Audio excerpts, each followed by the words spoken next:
Assalamualaikum warahmatullahi wabarakatuh. Selamat pagi, salam sejahtera untuk kita semua.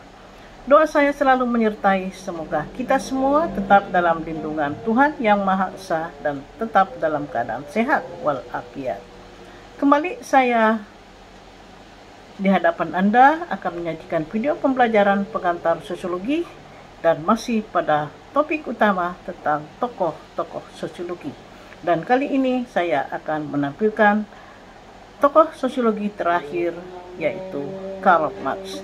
Nah, pada kesempatan kali ini saya akan menyajikan pemikiran-pemikiran penting Karl Marx. Namun sebelumnya saya perlu menyampaikan kepada saudara-saudara sekalian bahwa pemikiran Karl Marx begitu luas dan menyangkut berbagai aspek kehidupan manusia. Maka pada video kali ini saya hanya membatasi diri pada pemikiran-pemikiran penting Karl Marx. Saudara-saudara sekalian, seperti kita ketahui bahwa Karl Marx adalah salah seorang tokoh sosiologi penting selain tokoh-tokoh seperti Auguste Comte, Emil Durkheim, dan Max Weber. Dan bahkan Karl Marx pun sering dijuluki sebagai Bapak Sosiologi. Seperti apa pemikiran Karl Marx? Ikuti video ini sampai selesai. Namun sebelumnya saya tetap mengingatkan kepada saudara-saudaraku, teman-temanku dan sahabat-sahabatku sekalian, terutama kepada mahasiswaku, jangan lupa setelah menonton video ini berikan like, komen, dan share sebanyak-banyaknya, dan tentu saja klik tombol subscribe-nya agar channel ini tetap bisa berkembang dengan baik. Terima kasih sebelumnya, mari kita bersama-sama menonton video berikut ini.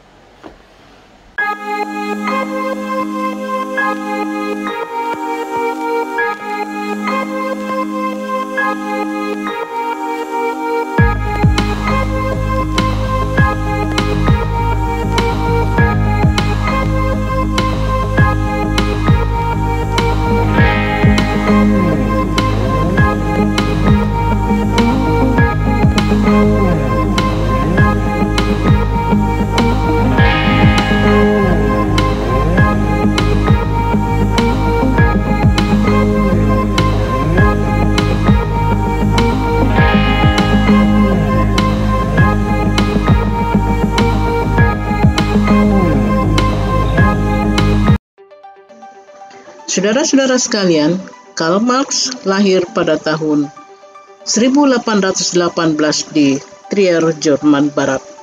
Marx mengawali pendidikan tingginya di jurusan hukum Universitas Bonn pada tahun 1835.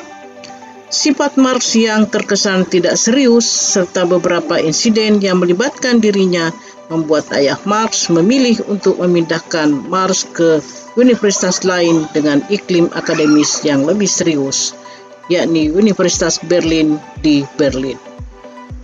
Di Berlin, Marx tumbuh menjadi mahasiswa yang tekun. Pada tahun 1841, Marx berhasil mendapatkan gelar doktornya dari Universitas Jena. Meskipun sering dianggap sebagai salah satu bapak sosiologi modern, Marx bukanlah seorang sosiolog. Pada masanya, Marx lebih cocok disebut sebagai filsuf, ekonom, jurnalis, sekaligus kritikus sosial. Sepanjang hidupnya, Marx menerbitkan berbagai tulisan yang kerap dianggap sebagai sumbangan besar bagi perkembangan sosiologi sebagai disiplin ilmu. Di antaranya Economic and Philosophic Manuscript, The German Ideology, Manifesto of the Communist Party, dan Das Kapital.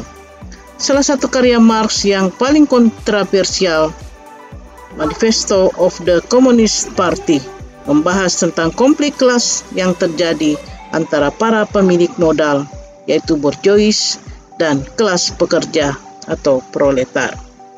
Menurut Marx, eksploitasi yang dilakukan oleh bourgeois terhadap proletar akan mendorong proletar untuk bersatu. Proletar yang sudah bersatu akan bertarung dan merebut kepemilikan alat-alat produksi dari para bourgeois. Hasil akhir dari konflik kelas ini adalah masyarakat tanpa kelas yang sejahtera dan fokus pada pengembangan diri pada anggotanya. Tiga karya Marx lainnya membahas topik yang cukup beragam, mulai dari materialisme, proses keterasingan yang dialami oleh kelas pekerja, hingga kapitalisme.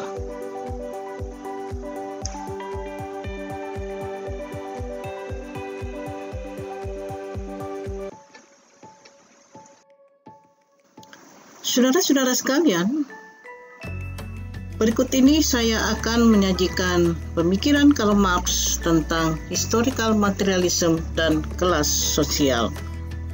Seperti yang telah saya sampaikan pada awal video ini, bahwa pada tayangan kali ini saya hanya membatasi diri pada pemikiran-pemikiran penting Karl Marx, dan dua diantaranya yaitu tentang historical materialism dan kelas sosial. Dalam karya Marx, The German Ideology, Marx menolak penggunaan gagasan, ide, serta hal-hal lain yang sifatnya abstrak dalam melihat fenomena sosial. Marx menyatakan bahwa dunia ini disusun dari hal-hal yang sifatnya material. Artinya, fenomena sosial harus dilihat secara empiris sesuai dengan fakta material yang ada di lapangan. Namun, pandangan Marx ini tidak lantas meniadakan hal-hal yang sifatnya non-material dari kehidupan manusia. Marx menyatakan bahwa hal-hal non-material seperti kesadaran manusia, hukum, politik, aturan moral, hingga agama merupakan produk dari aktivitas material seperti interaksi antar individu dan proses produksi barang. Marx kemudian menegaskan bahwa hal-hal material hadir mendahului hal-hal non-material. Dengan demikian, maka menurut Marx bukan kesadaran manusia yang menentukan keadaan mereka. Sebaliknya, keadaan sosial mereka lah yang menentukan kesadaran mereka. Pemikiran Marx ini sangat bertentangan dengan pemikiran Max Weber, di mana Max Weber menganggap bahwa ide, gagasan, kepercayaan, keyakinan itu justru akan membuat suatu perubahan kehidupan. Max Weber mencontohkan di dalam karyanya tentang kelas dan kesadaran sosial. Menurut Doyle, dalam buku Sosiologi Klasik dan Modern ini, kelas-kelas sosial sangat erat kaitannya dengan konsep Marx mengenai materialisme historis, bahwa kemampuan manusia untuk memenuhi berbagai kebutuhannya tergantung pada terlibatnya mereka dalam hubungan sosial dengan orang lain untuk mengubah lingkungan material melalui kegiatan produktifnya.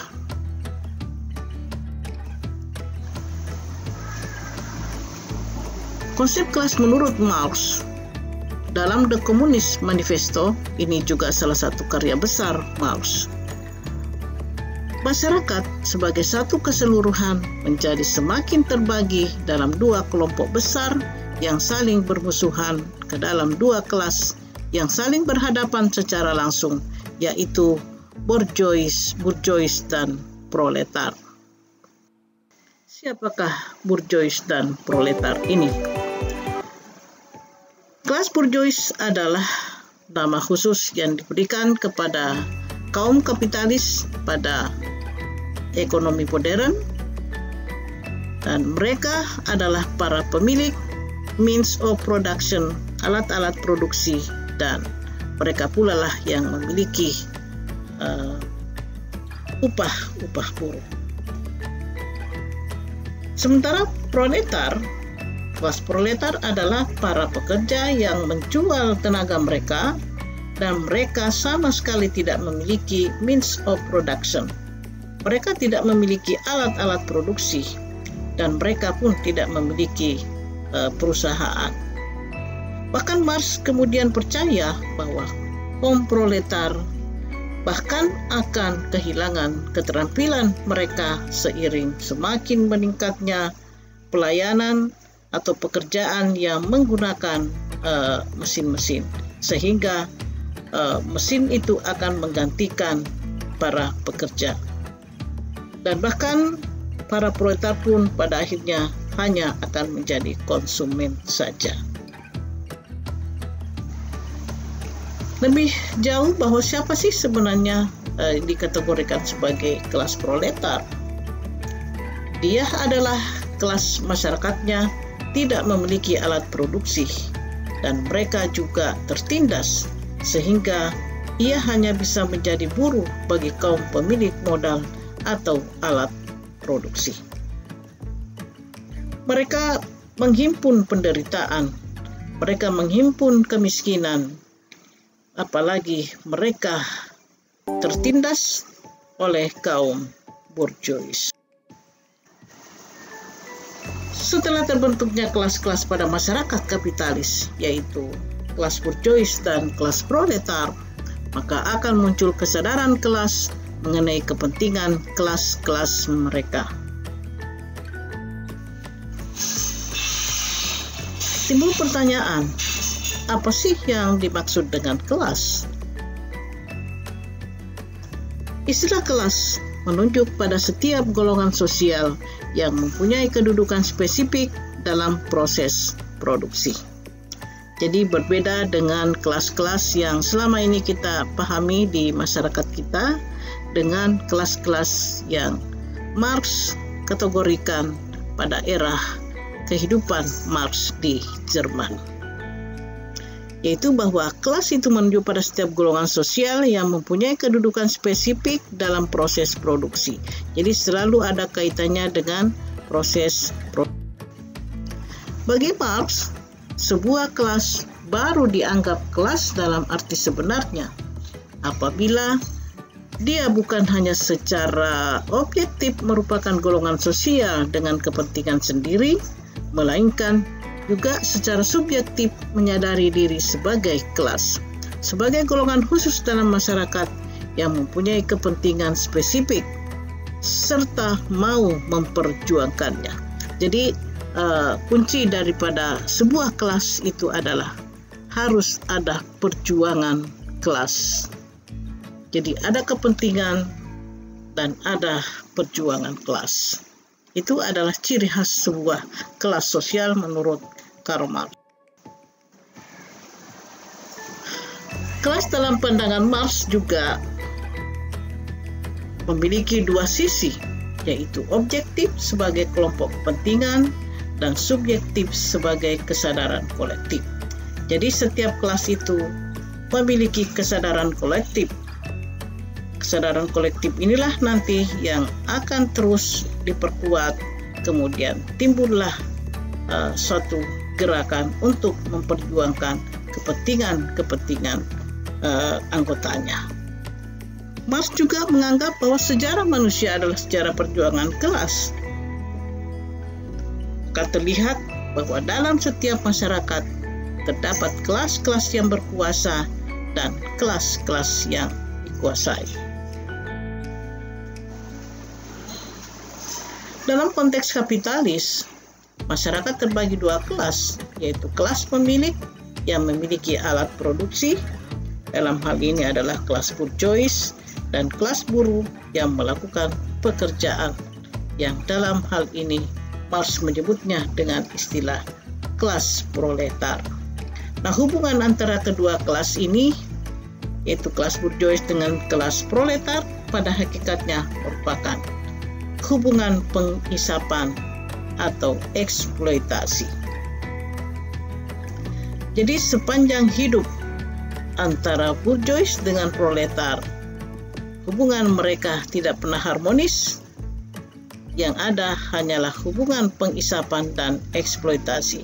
Kaum borjuis mengeksploitasi kaum proletar, sehingga sekali lagi kaum proletar akan menghimpun penderitaan, kemiskinan karena terus-menerus dieksploitasi, dijajah oleh kaum borjuis. asumsi teori kelas bahwa kelas atas berkepentingan untuk mempertahankan status quo. Sebaliknya, kelas bawah berkepentingan terhadap perubahan karena mereka tertindas.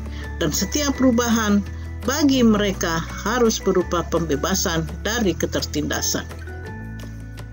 Dengan demikian, menjadi jelas bahwa bagi kelas bawah, perubahan dalam struktur masyarakat hanya dapat dicapai melalui revolusi dengan cara menggulingkan kelas atas sebagai kelas penindas. Jadi menurut Marx, kaum proletar itu pasti akan selalu berjuang untuk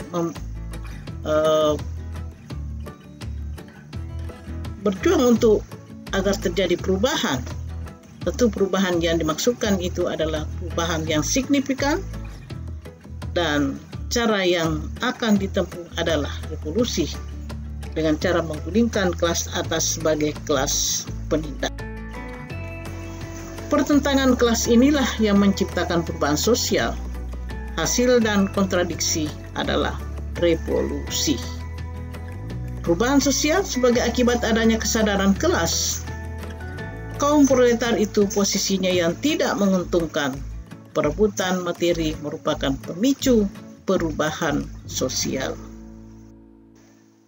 Oleh sebab itu, revolusi adalah keniscayaan dan pasti terjadi. Ini menurut asumsi Marx. Menurut prediksi Marx bahwa revolusi itu akan terjadi dan berujung pada terjadinya perubahan sosial. Kita melihat bagaimana tahapan-tahapan perubahan sosial menurut Marx, bahwa pada awalnya masyarakat masih sangat sederhana, yang biasa kita sebut dengan masyarakat primitif, di mana masyarakat primitif ini masih terbatas kegiatannya dalam hal hunting, gathering, mengumpul dan meramu. Jadi mereka, apapun yang ada di sekitarnya, mereka kumpulkan, mereka ramu yang bisa dimanfaatkan. Pada masyarakat primitif itu sama sekali belum dikenal, atau mereka belum mengenal yang namanya kepemilikan pribadi. Mereka belum tahu apa arti sebuah milik, karena pada umumnya mereka masih menganggap bahwa ini adalah milik bersama. Lalu kemudian beranjak perlahan-lahan masuklah pada periode komunal purba. Nah, komunal purba ini sudah mulai menunjukkan adanya kepemilikan pribadi.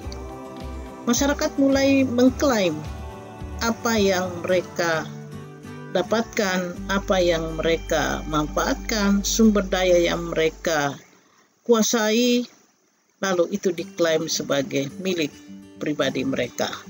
Namun itu masih sangat terbatas karena kepemilikan bersama masih sangat tinggi. Lalu kemudian berkembang menjadi masyarakat feodal. Nah, masyarakat feodal ini ditandai dengan penguasaan tanah yang sangat tinggi. Akhirnya pada zaman feodal ini kita sering mengenal ada tuan tanah, di mana para tuan tanah ini adalah memang memiliki tanah yang cukup luas, berhektar-hektar, dan biasanya mereka ini adalah orang-orang yang memiliki kedudukan atau orang-orang yang memiliki kekuasaan, dan juga bisa mereka yang memiliki banyak uang.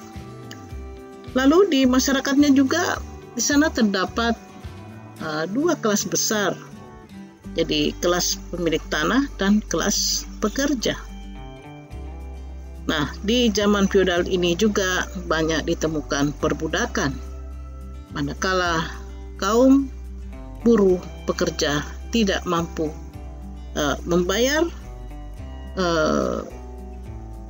utang-utang mereka, lalu mereka menjadi budak. Nah, zaman feodal ini banyak ditemukan pada zaman-zaman kerajaan dulu, ya, termasuk di negara kita masih kental sekali dengan zaman feodal. Lalu kemudian berangsur-angsur menuju ke zaman atau masa bourgeois. Bourgeois ini adalah transisi antara feodal dengan kapitalis, ya, di mana bourgeois ini adalah masa di mana kepemilikan pribadi sudah mulai sangat dikedepankan. Jadi sudah mulai kelas pemilik modal, pemilik means of production sudah mulai nampak, dan di lain pihak juga sudah mulai nampak kelas pekerja atau proletar. Dan kemudian di saat Marx hidup pada zaman kapitalis, di mana masyarakatnya terdiri dari dua kelompok kelas besar, yaitu kelompok bourgeois dan kelompok proletar. Kelompok bourgeois adalah kelas di mana masyarakatnya pemilik means of production, pemilik modal, pemilik alat-alat produksi, pemilik perusahaan, sementara kelas proletar adalah orang-orang yang menjual tenaganya untuk bekerja dan mereka sama sekali tidak memiliki means of production atau alat-alat bekerja, dan mereka tidak punya perusahaan. Dan di kelas proletar juga ini adalah terdapat kelompok-kelompok seperti pencuri, penyamun, tunawisma, dan sebagainya. Nah, kemudian dari sinilah perjuangan Marx, karena Marx benci melihat bangsanya dengan dua kelas besar tersebut, di mana kaum proletar menghimpun penderitaan dan mereka tertindas.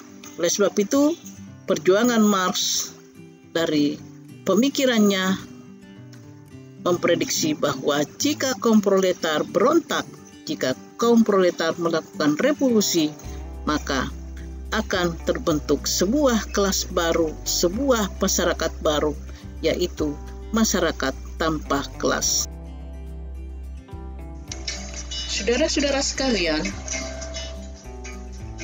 pertanyaan yang muncul kemudian adalah, apakah prediksi Marx tentang revolusi proletar itu terbukti?